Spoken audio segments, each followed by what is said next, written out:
I believe this is part 3. It has been a while since I've read this. So we're on your alloy brain, the true meaning of an alloy brain. What if someone has had a lot of different heavy metals inside the brain? Many people do. What if it's mercury, aluminum, copper, nickel, and even a hint of lead? And what if those metals mix? What if they're sitting next to each other in the brain, and as the brain heats up for all of its everyday reasons, the metals melt and join together? One thing's for certain, publicly known medical science isn't going to touch this for another 100 years. And that's being optimistic. Well, shit. When they finally do, my damn neck kind of hurt because I've been doing a lot. When they finally do, they'll discover all of the disease complications that occur from these systemic alloys. An alloy is what forms when you put metals together. Industries frequently join metals to make them stronger or more flexible, lighter or heavier, more porous or non-porous, able to withstand hot and cold, and to create differences in expansion or contraction. Alloys are top of mind when selecting steel for bridges. Engineers don't throw any old metal on a bridge. Alloy formulation is integral to creating the structure. This is my structure. Inside joke from when me and my wifey was in Italy. The structure of your car. It's pivotal when making bicycles for the Tour de France. Alloys are used in computer and device technology, and alloys are also a work in progress. They're never definitive. They're always flawed, and they always have their limitations. Still, those are all great places to employ and improve upon alloys. Those objects are where alloys are supposed to be. Alloys are not supposed to be in our brains. They're not supposed to be in our children's brains. There's no place for alloys in our brains, and there's no place for them, and there's no space for them. Inside our heads, everything is squeezed and woven together nice and tight. Even the chamber of the pituitary gland is compact, and the fluid that resides there takes up space. Hidden brain inflammation. Have you ever had something in your shoe? Did a ball of lint get in there? Or have you found yourself limping from a tiny pebble or twig inside your sneaker as you walked on a trail? When you leave the beach, do you knock the sand out of your shoes?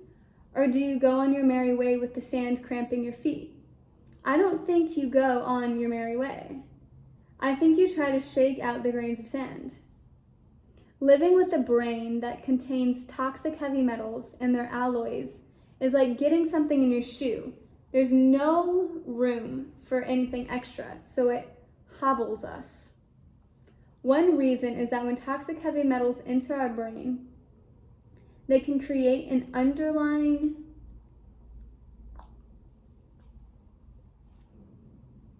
I literally lost my place because I was looking at my jaw structure. Literally like day 48 or something on this juice fast. And on day 43, I want to say, my jawline got, I never see my jawline in my life. Like, if I knew how to insert photo or something, because I don't know how to do all that, I would insert how big I used to be. Because I never saw no damn jawline. My face was plump. So anyway, forgive me. Okay. One reason is that when toxic heavy metals enter our brain, they can create an underlying pressure in a chronic inflammatory condition, brain inflammation. This type of brain inflammation is different from the brain inflammation you'll read about in the next chapter, your viral brain, where viruses and their waste products can inflame nerves. With toxic heavy metals, it's a subtle brain inflammation that's not so much about general swelling. Instead, toxic heavy metals create localized inflammation, tiny areas of inflammation around those spots where toxic heavy metals have taken up residence in the brain. But they nanoparticles or yoctoparticles. This is due to the physical injury the toxic heavy metal causes to brain tissue. It's kind of like the inflammation you might get around a splinter in your skin, or the inflamed spot on your heel you might get from a pebble in your shoe versus your whole foot swelling up. Toxic heavy metals, even when they're at their worst, only create spots of inflammation.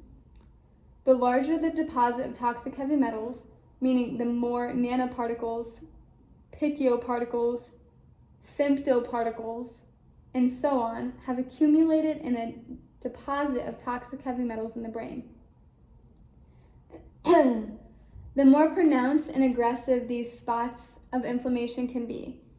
This is brain inflammation that eludes the medical field and would be virtually impossible to detect on any level from MRI or CT scan, although it's inflammation enough to create a myriad of symptoms.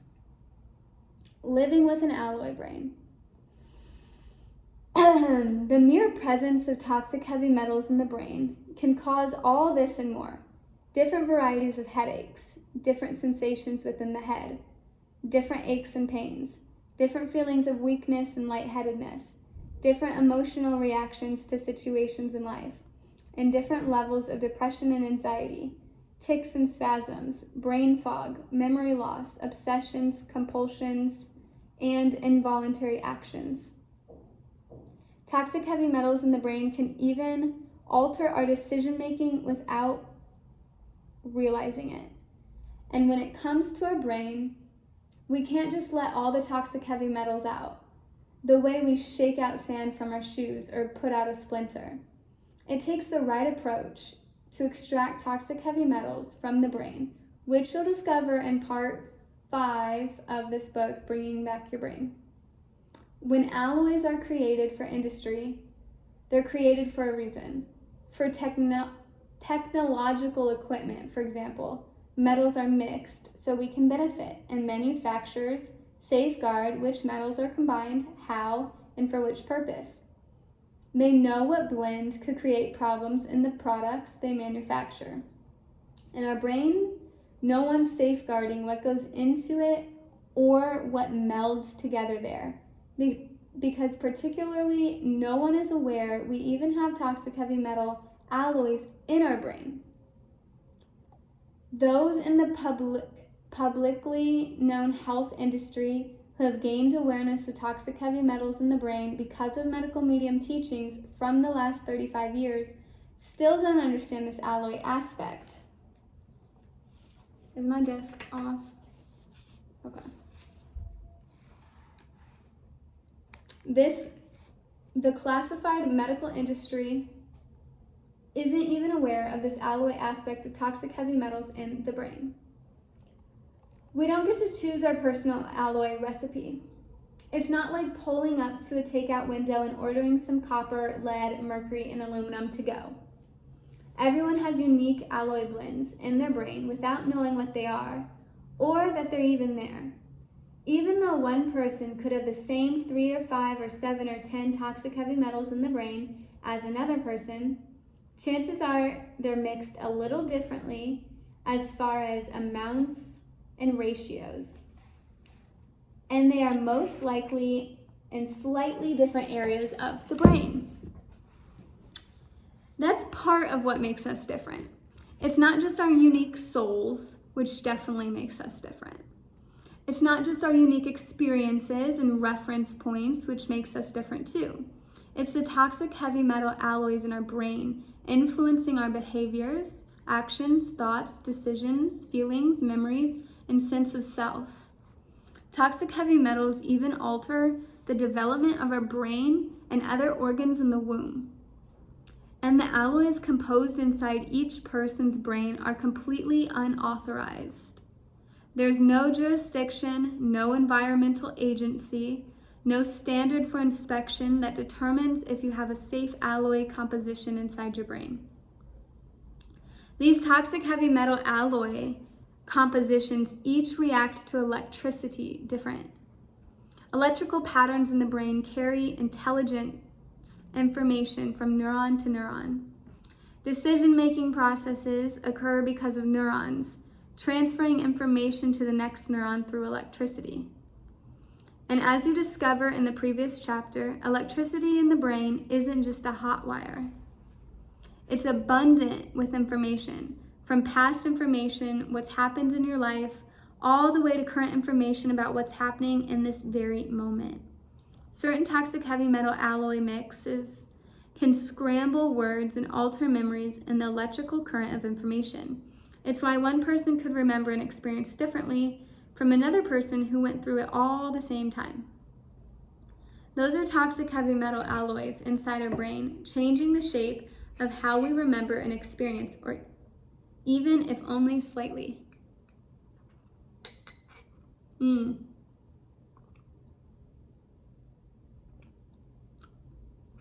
That's good.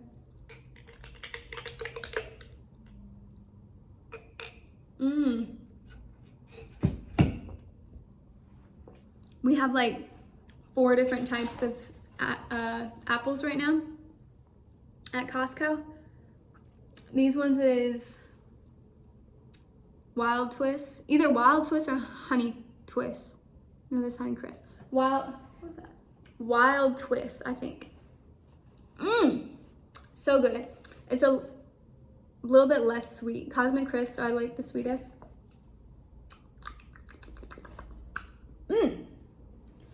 Alloys also determine how fast we see something with our eyes. One person could say, "Did you see that?" And the other person could say, "No, see what?" It's not a matter of vision. It's a matter of toxic heavy metal alloys in the brain affecting someone's perception. It's crazy. Depending on the blend and location in the brain, an alloy can prevent someone from seeing a fast-moving object. That doesn't necessarily mean the person who did see a fast-moving object doesn't have alloys in the brain. They could actually have alloys helping them see that quickly while hurting them in other bigger ways. Or they could have an alloy in the brain making them think they saw something. Maybe the reason the other person didn't see the object was because it was never there. That's the mystery of the alloy brain. It could go any number of ways. There's no regulation of alloys in the brain. Autism is an example of an alloy brain creating a complex interplay of neurological effects.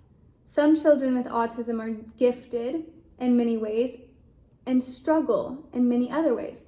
That was me. Autism, diagnosed level 2, healed with information. That's why I'm reading this book to y'all. Incredible, and I want everyone to experience relief, healing. Alloys' effects on brain messaging means that they influence memories, emotional sensations, nostalgia, and even dreams. That's right, alloys can alter, change, and shape dreams.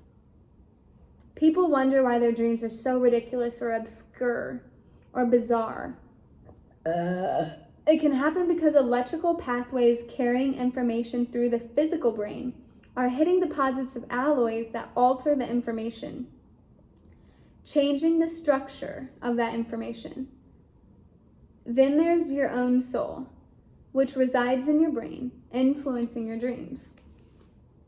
It's a mixed bag of nuts, and you can end up with some outlandish or very intense dreams.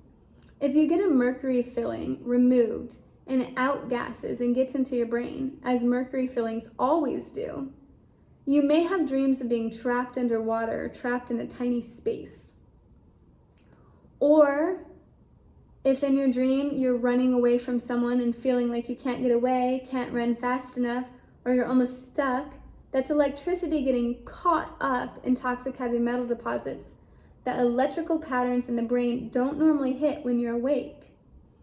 As part of sleep's healing rhythms, electricity goes to different places in the brain when you're sleeping, creating some dreams that are nothing like experiences when you're awake, especially if electricity is hitting toxic heavy metal deposits in your sleep that it doesn't normally hit in the course of the day.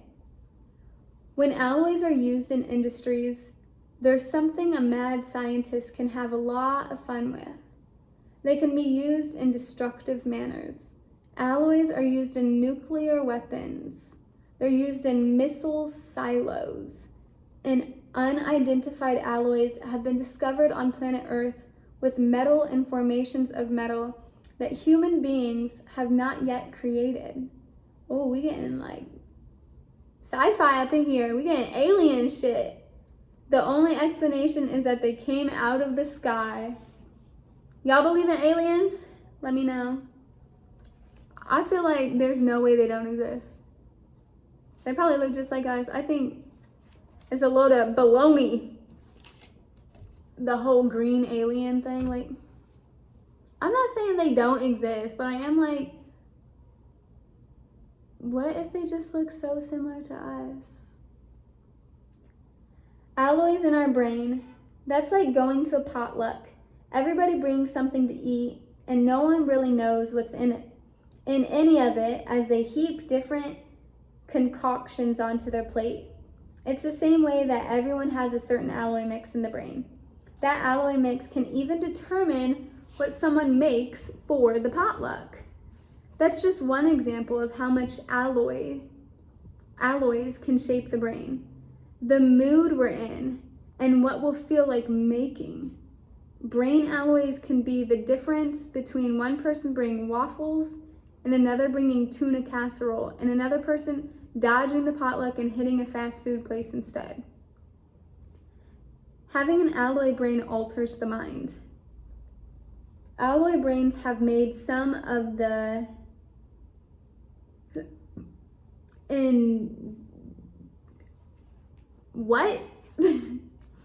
some of the ingenious minds in our history.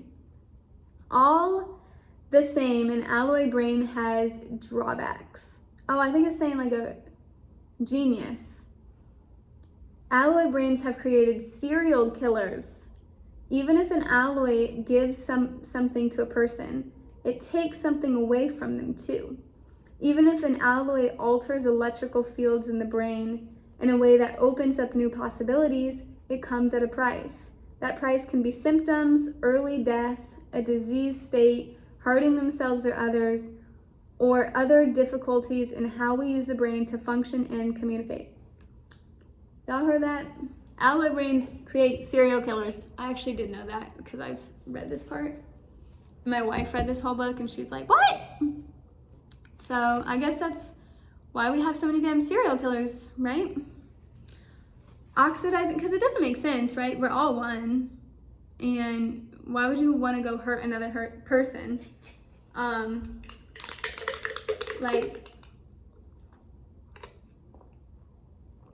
Because if you hurt another person, you're really hurting yourself. That saying, like, hurt people. It's nice that it's the other way around, because, like, yeah, there's a lot of, like, hurt people, and there's a lot of issues, but there's also a lot of nice people, and there's also a lot of great things this earth has to offer. So you can, like, look at it on both, like, it's the same, what's it called? It's both sides of the spectrum on the same scale. So it's cool. I like it here on earth. I'm looking at the time to make sure, because last time my phone freaking deleted and it just like stopped, and it's annoying. Oxidizing alloy brains. An alloy brain means that toxic heavy metals enter the brain, mix together, and can denature tissue over time. They're becoming destabilized. They can create oxidation. Brain tissue can oxidize as well as the metals themselves. If you've ever seen the patina on copper or bronze, a copper alloy, then you know what I mean when I talk about oxidation. It's the green buildup you may remember cleaning off of a copper penny. I do remember that. In the antique world, a patina on a metal object is prized proof of authenticity. You're not supposed to clean it. Inside your head, it's the last thing you need. Rust is another way metals can show oxidation. And if you've ever seen a piece of scrap metal bubbling and flaking from rust, you can imagine how undesirable that is inside your brain. Yuck, get that out. Patina and rust mean corrosion and oxidation, which means more toxic heavy metal runoff, leaching, outgassing, and spreading over brain tissue. Remember, everyone's alloy is different, and part of this is to do with which alloys are present in the brain. Different combinations of toxic heavy metals react and oxidize differently depending on the specific alloy blend. Now we have bullet points. When certain metals mix together, mercury and aluminum, for example, the oxidation grows and expands so rapidly that it generates a large amount of loose debris, which leads to runoff, meaning that the metal's debris spread to more and more tissue. When nickel and copper are put together, nickel repels heat more than copper does, so the copper takes on all the heat, and the nickel is supposed to receive, and the copper tends to break down faster. When lead and aluminum interact, it accelerates lead's peeling and flaking oxidation process, leading to alloys to become unstable. Copper is the most grounding metal. When combined with lead, copper's grounding mechanisms become more radical and unpredictable.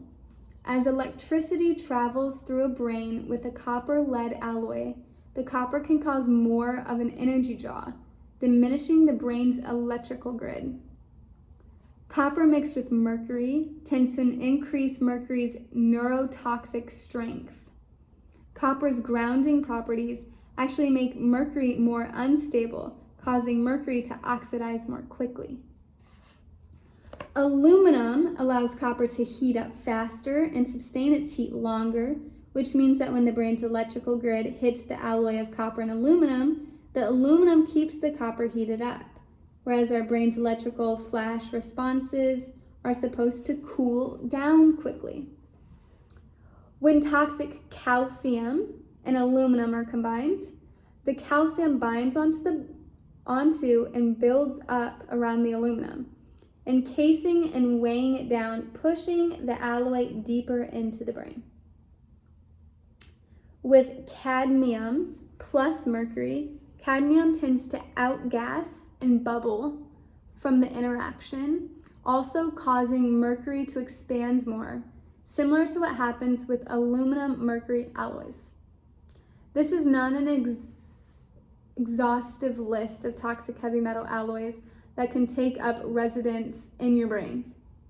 Not to mention, these examples only describe a few of the different alloys that form when pairs of toxic heavy metals combine and interact.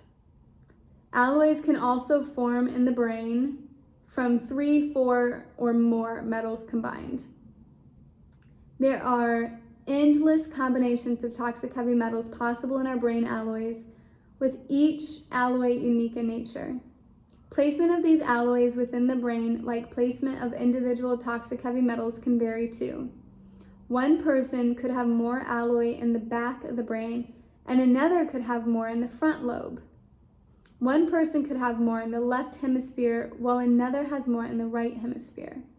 One person could have more alloy settled in the cerebral midline canal. Some people have alloys sprinkled all around. For others, an alloy is concentrated in just one spot. Alloys can also travel in the brain over time. There's endless variety of how toxic heavy metal alloys sit inside and affect the brain across billions of people. No matter what alloys reside inside us and where in the brain those toxic heavy metals lie, we need to take action to remove the toxic heavy metal alloys so we can set ourselves on the course of healing. We truly must save our brains. While removing toxic heavy metals takes time, when we put the time and energy into it, the rewards are beyond imaginable. All right, that's where we're gonna stop. Peace out.